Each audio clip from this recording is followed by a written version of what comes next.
I have made the calculated decision. I'm not going to partake in this unrivaled 3-on-3 basketball league. I think it's a joke. I think it's a mistake. No. People barely Really? want to see women play 5-on-5 basketball, and now we want to see them play full court 3-on-3 basketball. But I will, if forced or if given the opportunity, I will partake in a highlight or two from the Unrivaled League. Yeah. And when this came across my Twitter feed, I'm like, because it's profound. Angel Reese is the most unskilled basketball player in the history of basketball, in my opinion. She has no skills. She has energy. She has an attitude. She'll rebound you the basketball. Great. Nothing else. She has nothing. She's got self-awareness. She knows that she's not a very good basketball player. That's why she spends so much time half naked and taking pictures and promoting things that have nothing to do with basketball. And now she knows it to the point that even when she's on the basketball court, she's aware, like, this ain't really my thing. Let me get this hot potato out of my hand and to somebody that knows what they're doing with it as soon as possible. You got to see this clip. This is a 3-on-3 basketball game. Angel Reese strips a player at one end, runs down court with the basketball, 3-4 steps ahead of everybody, has an easy layup, and throws it to the girl behind her.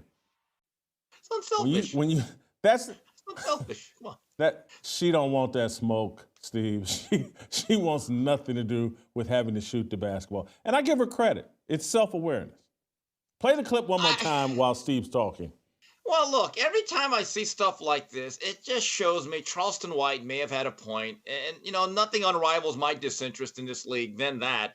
The only thing that would get me to watch consistently or listen, they need to bring in Charleston White as like the color analyst. That would be hilarious. I might watch every game that he's on. Okay, he'd be like a more profane version of Charles Barkley. But Jason, I also read one of the other players, Dejonae Carrington, that fine lady.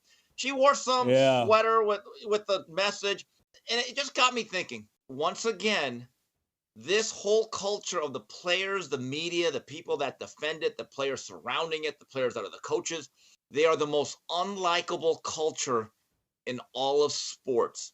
They want to point the finger at everybody over why nobody cares about us or likes us. That's why they just keep giving us more evidence over and over again.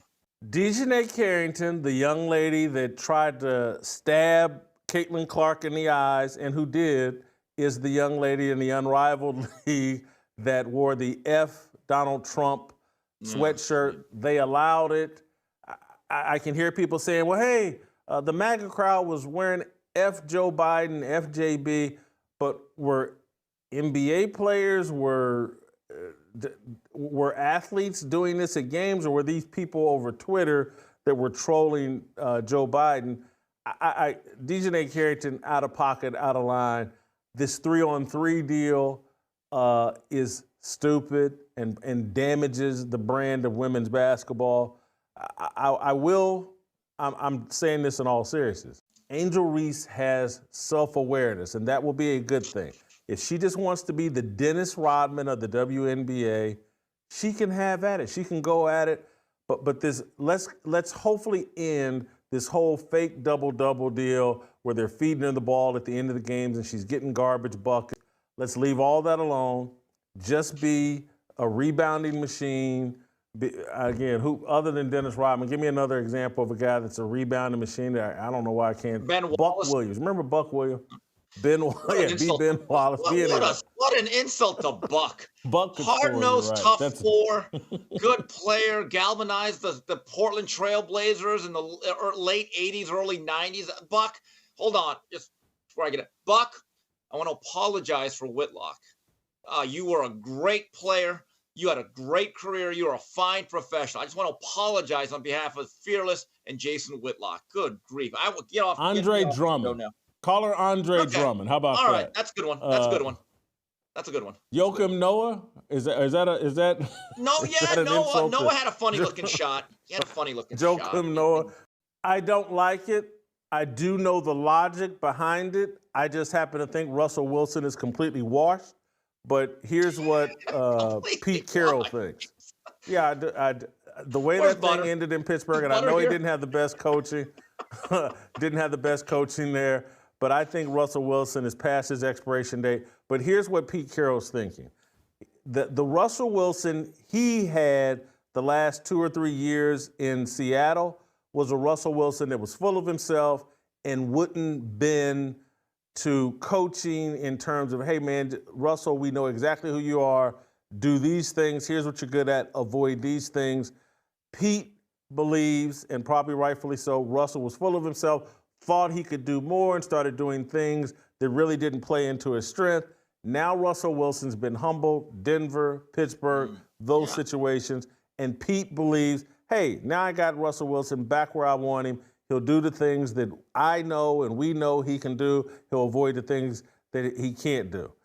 I just happen to think there's a lot more things now that Russell Wilson cannot do any longer. And Pete is going to find, and this is, I think that short quarterbacks, when they run out of, when people have figured them out, they figured them out. There's a Drew Brees once every generation. There's a Fran Tarkenton once every generation. But these undersized quarterbacks just don't have the lifespan, to me, of these 6'4", 6'5" guys. I think Russell Wilson's expired. I don't think this would be a good play. I think, it's better in Pete Carroll's mind. It's like, hey, better than Gardner Minshew, better than Aiden O'Connell, better than I can't remember who else did they play this year. I can't remember, but they tried everything at quarterback. And yeah, maybe Russell Wilson's better than that, but he's false hope, and in my view. And so, bad reunion here. I got one more thing for you, unless you got a final thought on that. I'm going to say this again. For 1 year, he's a bridge. He's not your foundation.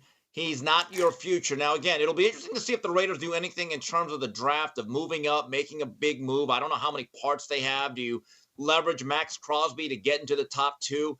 But, Jason, there's not a lot of options. I mean, look at those names you just stated. That is flotsam and jetsam. I would still propose, and this is just my opinion, that even this 2024 version of Russell Wilson is better than anything the Raiders have trotted out there or will trot out there in 8-9 months. Again, we're talking about a temporary employee here. He's Apple One. Steve, final thought. This is more for fun. This is for giggles. But there is a point to be made here.